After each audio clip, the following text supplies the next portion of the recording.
Жақсы балалар, ендеше бірінші сабағымызды бастамас бұрын топқа бөлініп алайық. Қазір мында 3 түрлі түсті берілген қағаздарды келіп таңдап аламыз. Сол қағаз бойынша топтарға орналасамыз. Келеміз.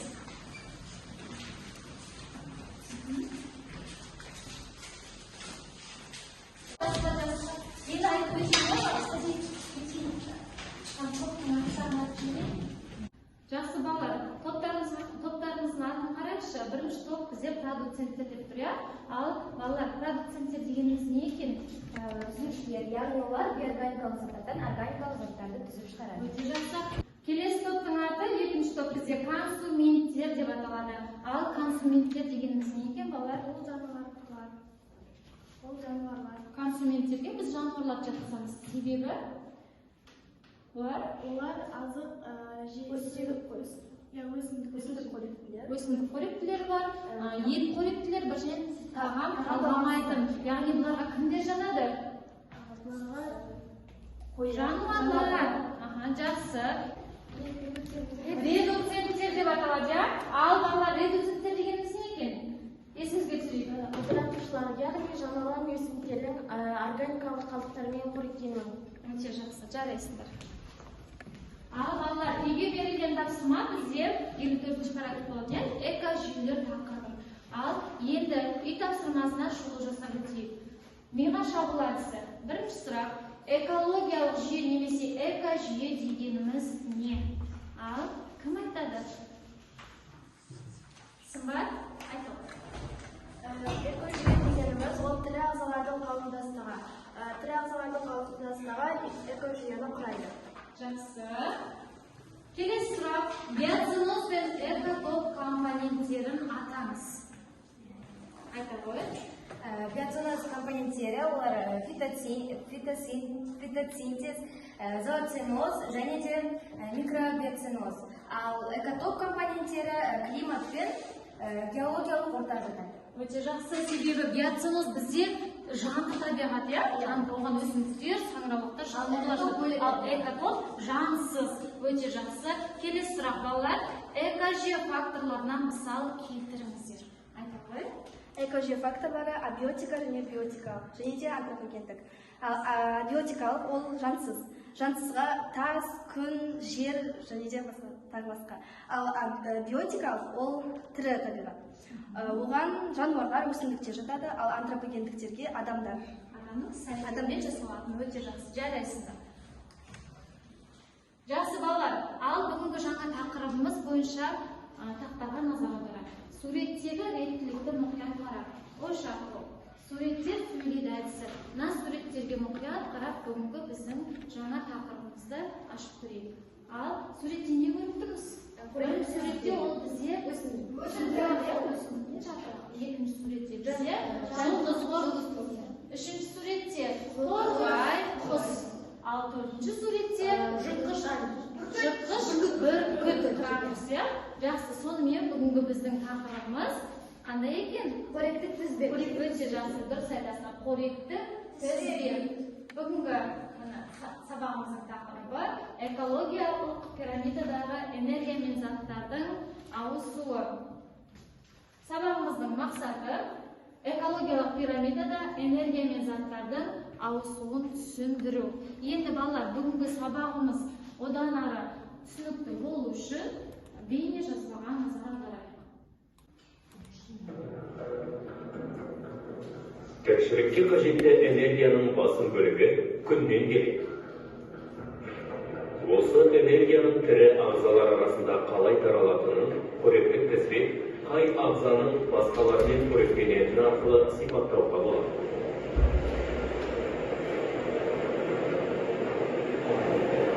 Әрбір қоректік тізбектің төменгі бөлігінде продуцент деп аталатын ағзалар болады. Олар күн энергиясын жұтып, фотосинтез процесі арқылы оны қантқа айналдырады. Қышқыштарға немесе екінші ретте. Жақсы балалар, бейне жазбадан нені көрдік? Гетеротрофтар және аэротрофтар. Өте жақсы балалар, қараңдаршы. Табиғи бірлестіктегі бізде қоректену тізбегі деген бар, қоректену тізбегінің ең бастамасы бізде өсімдіктерден басталады. Дұрыс айтасыздар, өсімдіктерден. Өсімдіктерден кейін бізде қоректену жолы гетеротрофтарға нелер жатады? Жануарлар. Дұрыс айтасыздар. Бірінші ретті жануарлар, қоректену. Келесі екінші ретті консументтер болады. Үшіншісі жыртқыштар келеді. Жақсы, балалар, мына суретке қарайық. Қоректену тізбегіне ең бірінші топта бізде осы продуценттермен бірінші ретті консументтер, яғни бұлар өсімдікпен, яғни шөппен қоректенетін ағзалар.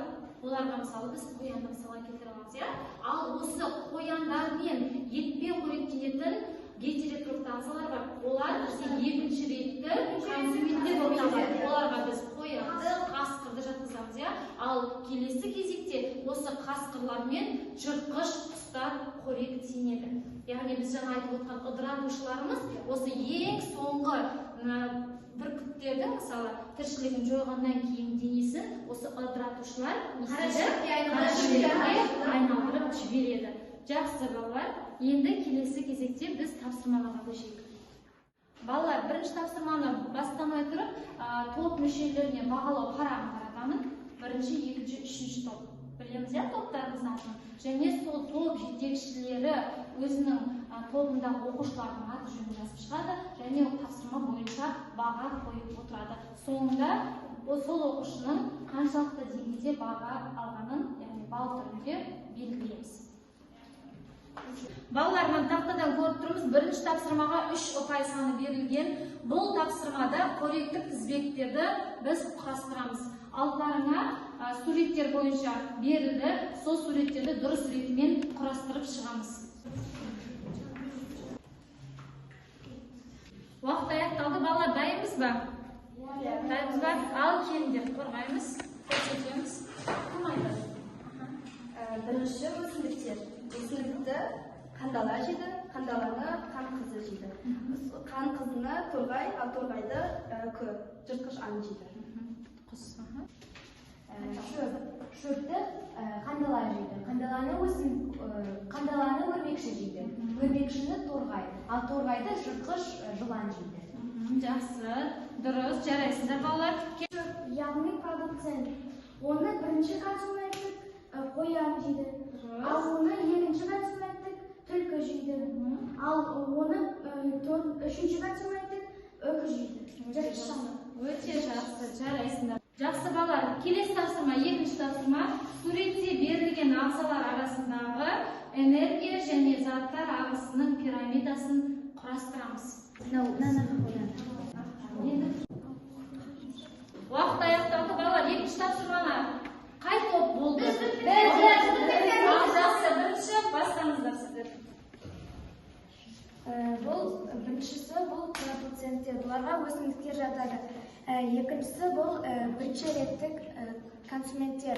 Бұларға жәндіктер жатады. Екінші реттік консументтер. Бұларға торғай, құстар жатады. Бұл үшінші реттік консументтер. Бұларға жыртқыш аңдар жатады. Өте жақсы, дұрыс, жарайсыздар. Бұлар продуценттер. Бұларға өсімдіктер жатады. Ал бірінші реттік консументтерге бұларға жәндіктер жатады. Ал екінші реттік консументтерге бұларға құстар жатады. Ал үшінші реттік консументтерге жыртқыш аңдар жатады. Келесі, үшінші тапсырма, модельдер арқылы қоректік тізбектер құру. Ал біз енді бірінші тапсырмада қоректік тізбек құрдық, екіншісінде пирамида арқылы жасадық, ал үшінші тапсырмада алдыларыңызда көрсетілген модельдерді біз осы модельдерді пайдалану арқылы не құрамыз? Қоректік тізбекті құрамыз. Уақыт аяқталды, қай топ дайын? Ал әсет? Бізде көп шөпте балықтар қоры кетеді, ал балықты сазан балық қоры кетеді. Ал сазан балықты жыртқыш аң қоры кетеді. Жыртқыш аң қай жақта тұр? Ол бізде қандай балық?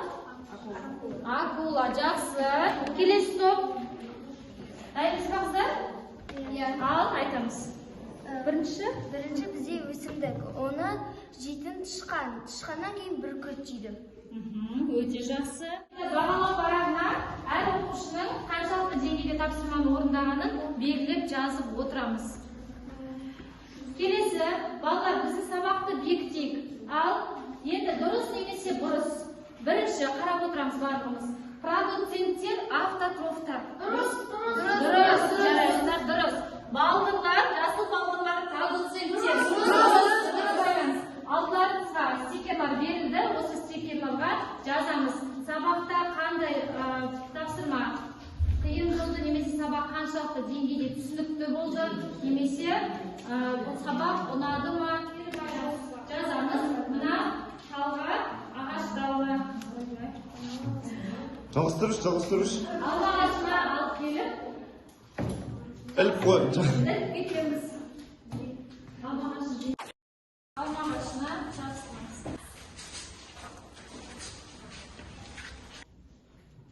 Ал балалар, енді топ жетекшілері бағалау парағымен кімге қанша балл қойдыңыз?